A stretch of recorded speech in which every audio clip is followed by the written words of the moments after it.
A Raleigh rehab facility was fined more than $30,000 by the state after a man fell out of his bed there and died this summer. WRAL Investigates has been following this case closely. Sarah Kruger shares a new report now that reveals a staff member's actions are being called into question.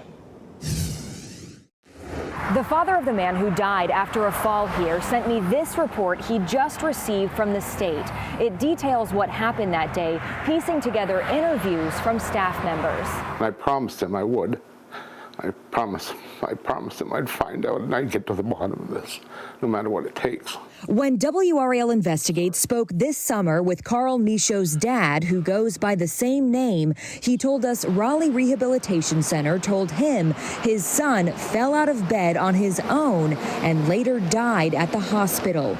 Immediately, the older Carl Michaud knew that was impossible because his son was quadriplegic, only able to make slight movements of his head. He didn't fall out of bed.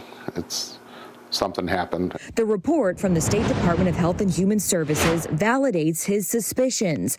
It says a nursing assistant was caring for his son and she left him on his right side with the bed at waist height and exited the room to speak with the nurse and obtain supplies. While unattended, he fell off the bed onto his back on the floor, hitting his head, resulting in a hematoma. It was a housekeeper who then found him. The state wrote that Raleigh Rehab failed to keep the facility free of accidents and hazards and ensure each resident receives adequate supervision to prevent accidents.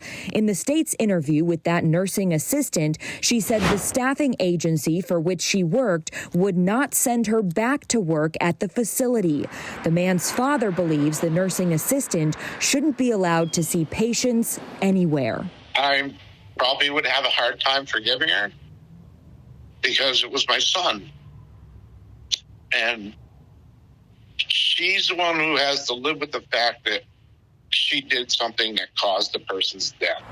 This report shows that because what happened was an issue of past noncompliance, no plan of correction was required. This shows, though, that the facility did do some extra training with staff members to try to prevent future incidents. Sarah Kruger, WRAL News, Raleigh. As for the fine imposed by the state's Centers for Medicare and Medicaid Services, documents obtained by WRAL show that was for having, quote, substandard quality of care. The facility was found to be out of compliance the day he died and the 2 days following.